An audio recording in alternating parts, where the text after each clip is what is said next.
KO Artist Sports with the unified junior welterweight champ of the world.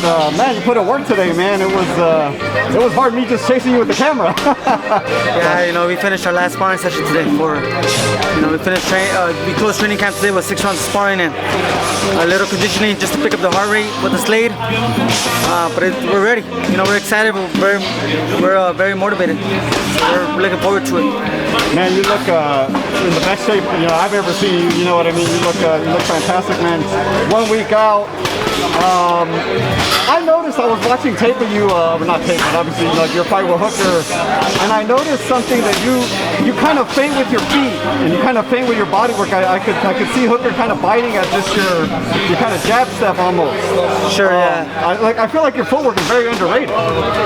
Very, I think a lot of my style really worked for me in the amateurs too.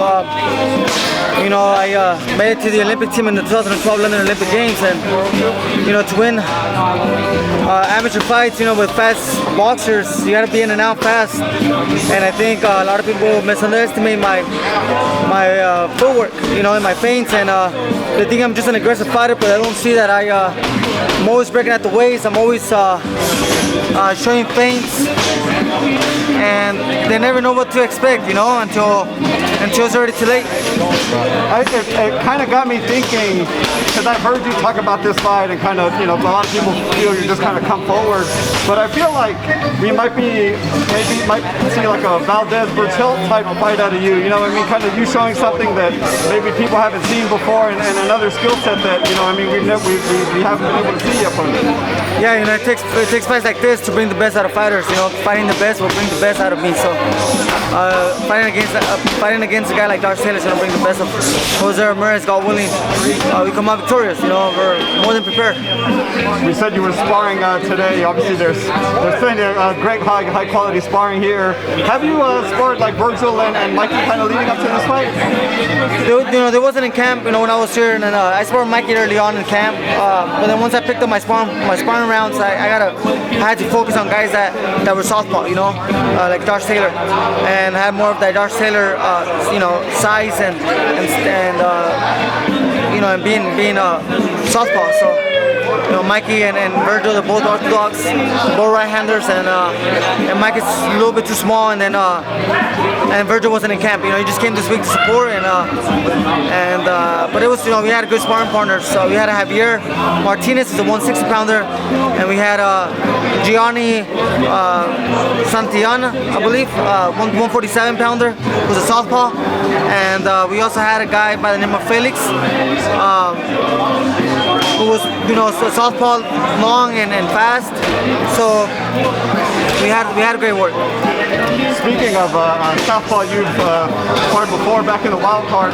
Manny Pacquiao, man, it seems to be rumored Pacquiao might be facing Mikey Garcia. It seems to be they're working on it at least. Have you given Mikey any tips on kind of inside track on what it's like to be in the ring there with Manny? Yeah, we talked about it a little bit, and I gave him some pointers. But at the end of the day, with a guy like Pacquiao, you just gotta be more than ready, because Pacquiao is always very explosive, so it's really hard to study a fighter like Manny Pacquiao, But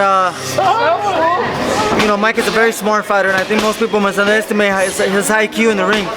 He's a very patient, very composed fighter, and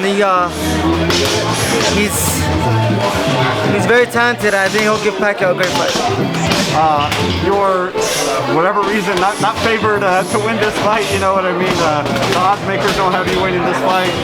Does that provide any extra motivation? There's obviously a lot of talk also about him being the first Scottish fighter to unify, but you yourself would become the first Mexican-American to unify all divisions. I didn't know that before you had mentioned that. That's history, because I'm 100% Mexican, Both my parents were born in Mexico. They migrated.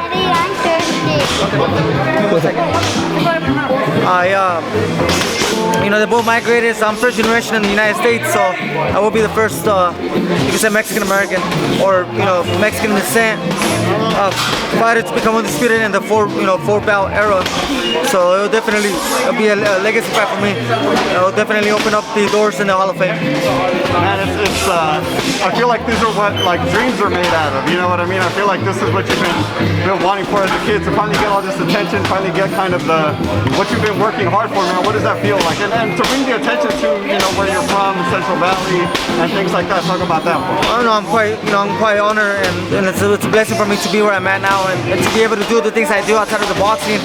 Thanks to my blessings from the sport of boxing, I'm very grateful, you know, and I'm a very blessed man, and you know, and I'm very motivated to continue pushing forward and doing a lot more things, you know. I've heard you talk about staying at 140 for maybe a unified champion right below you. You seem to get a little gleam in your eye whenever you talk about it. Yeah, you know, it just you know, it's interesting. It's a fight that's interesting, and it's a fight that's exciting to the people. But you know, we gotta see what happens next weekend first. You know, stay focused with that fight. But of course, you know, there's a lot of interest in sticking around at 140 just for one more fight. At the end of the day, you know, we'll see how my body feels. You know, because I've been at the 140 division all my career. So you know, this will be my 27th fight as a junior welterweight. So I think it's time to let my body grow too. So it just depends. I was gonna say, do you feel like it's starting to get time where you're kind of like, all right, like I want to fill in and kind of see what I'm like 7 pounds heavier? Honestly, I think my body deserves it. You know, I think my body deserves for me to let it grow a little bit more, and I might be a better 147 pounder. You know, because the speed does drop a little bit at 147 and 154 it drops. So I think I might be a stronger fighter. You know, you see like CANELO. You know, when he put on some more weight. He's not fighting the fast 154 pounders no more, you know, and he's able to do a lot better, you know, at 168. So I think, you know, the bigger I get, I think I might be a better fighter. Who knows?